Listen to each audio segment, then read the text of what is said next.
नमस्ते, कैसे हैं आप सब। एक बार फिर से आपका स्वागत है। उम्मीद करता हूं कि आप सब अच्छे होंगे। तो कल BSTC 2025 का रिजल्ट आ चुका है। अब रिजल्ट आने के बाद आपके मन में यही सवाल चल रहा होगा कि काउंसलिंग करवाएं या नहीं करवाएं, कितने नंबर पे कॉलेज मिलेगा, कट ऑफ कितनी जाएगी, हमें कॉलेज मिलेगा या नहीं मिलेगा। तो इन सब पे हम बात करते हैं। पर देखो, सबसे पहले ये हमको पता होना जरूरी है कि काउंसलिंग किसके बेस पे होगी।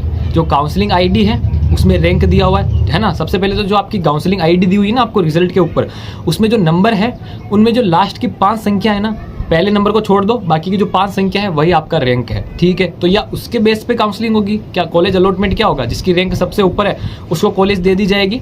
दूसरी बात, जिसके नंबर ज़्यादा आए हैं है ना, उसके बेस पे दी जाएगी। तीसरी बात, जिसके परसेंटेज ज़्यादा आए हैं है ना, नॉर्मलाइजेशन के बाद परसेंटेज दिए हुए, उनको कॉलेज अलॉटमेंट पहले दी जाएगी है ना।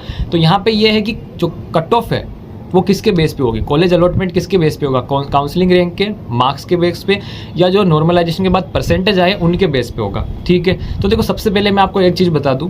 मान लो हम 100 जने हैं, हम 100 जनों ने एक पेपर दिया है। किसके लिए दिया है? 26 हमारे सामने सीटें हैं, हम 26 सीटों पर जो है कम्पीट कर रहे हैं और हम 100 लोगों ने पेपर दिया है कि हमको 26 जो है उसमें चाहिए नंबर। अब यहाँ पे उन 26 जो जने थे ना, उन टॉपर जो हम 100 में से जिन्होंने टॉप किया एग्जाम, वो 26 ही क्या थे? OBC कैटेगरी के थे। तो क्या 26 ही OBC वालों को कॉलेज मिल जाएगी? ऐसा नहीं होगा ना। क्यों? क्योंकि जो कैटेगरी वाइज सीटें हैं ना, SC ST EWS general MBC PWD Sanskrit, सबकी ऐसे रिजर्व सीटें हैं ना, तो उनके हिसाब से और करके ऐसे फैक्टर्स भी काम करते हैं। ठीक है, इसलिए जो आपकी काउंसलिंग रैंक है उसको भी आपको देखना है थोड़ा सा, पर ये माइंड भी ध्यान रखना है कि कैटेगरी वाइज भी कट ऑफ बनने वाली है ना। तो ये चीज़ क्लियर है। और सबसे पहले आपके सामने मैं 2 रिजल्ट लेके आऊँगा। ठीक है, उनको देखना। इस रिजल्ट में ये फर्स्ट शिफ्ट वाला जो रिजल्ट है उसमें क्या है, 417 नंबर है और काउंसलिंग जो ID है उसमें रैंक कितनी है, 13,000 के लगभग है। ठीक है, दूसरे में शिफ्ट सेकंड का रिजल्ट है जिसमें क्या है, 405 नंबर है, पर काउंसलिंग रैंक क्या है, 48, क्या है, 4,855 है। ठीक है, तो यहाँ पे अगर आप देखो नंबर के हिसाब से काउंसलिंग रैंक यहाँ पे नहीं बनाई गई है। काउंसलिंग रैंक किसके हिसाब से बनाई गई है? परसेंटेज के हिसाब से। 417 वाले के आप परसेंटेज देखो, उन 69 के करीब हो रहे हैं, और अगर आप 405 वाले के परसेंटेज देखो तो 73 के करीब हो रहे हैं। ठीक है, तो अगर अब इनको आप नंबर में कन्वर्ट कर लेते हो तो यहाँ पे जो सेकंड शिफ्ट 405 वाला नंबर है ना, उसके क्या है, नंबर ज़्यादा आ रहे हैं परसेंटेज के हिसाब से नॉर्मलाइजेशन के बाद में, तो उसकी काउंसलिंग रैंक क्या है, अच्छी दे दी गई है। तो आपको ये चीज़ क्लियर हो गई, क्योंकि जो काउंसलिंग ID उसमें जो रैंक दी गई है वो किसके बेस पे दी गई है, परसेंटेज के हिसाब से।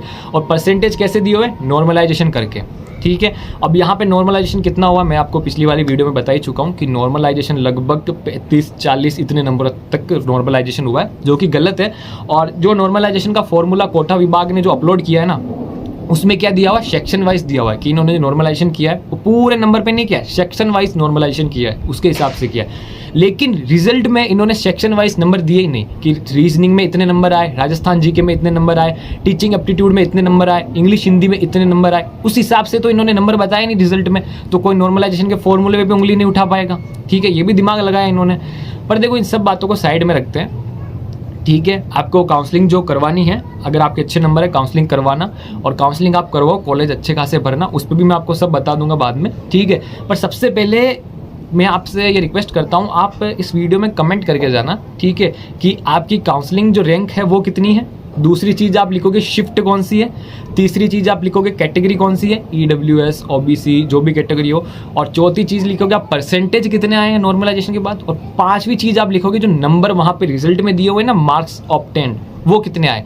तो ये सब चीज़ें आप कमेंट करना, इसके हिसाब से हम और अच्छे से बात करने वाले हैं। ठीक है, और वैसे जो काउंसलिंग होगी वो परसेंटेज के हिसाब से होगी मेरे हिसाब से, क्योंकि आप देखो जो काउंसलिंग रैंक दी गई हो परसेंटेज के हिसाब से तो दी गई है। तो देखो, अब कहोगे कि भाई तूने कट ऑफ तो बताई नहीं, तो देखो इसीलिए मैं आपको कह रहा हूँ कि आप कमेंट करके जाओगे। क्या कमेंट करके जाओगे? अपनी काउंसलिंग ID, उसके आगे अपनी कैटेगरी, ठीक है, डैश लगा के कैटेगरी के बाद डैश लगा के शिफ्ट लगा के डैश लगाने के बाद अपने जो नंबर आए आपके वो, और उनके डैश लगाने के बाद जो परसेंटेज आए नॉर्मलाइजेशन के उसके बाद। ठीक है, और कट ऑफ के लिए काउंसलिंग किसके बेस पे होगी, हमको यहाँ पे दिख ही रहा है कि नॉर्मलाइजेशन जो हुआ है, परसेंटेज जो आए हैं उसके बेस पे होगी। ठीक है, और वो परसेंटेज है ना, उनसे आप अपने नंबर भी निकाल सकते हो। उस परसेंटेज को सिर्फ आप 6 से मल्टीप्लाई कर दोगे, आपके जो है नंबर आ जाएंगे।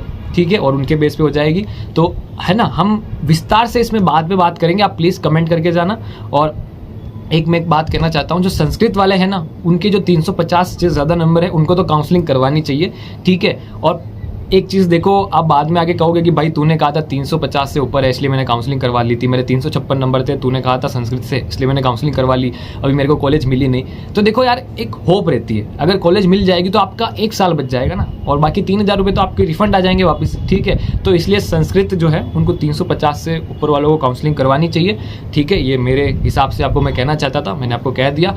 और आज के लिए इतना ही, मिलते हैं नेक्स्ट वीडियो में। आपका बहुत बहुत धन्यवाद। प्लीज़ कमेंट करके जाना, और जो काउंसलिंग है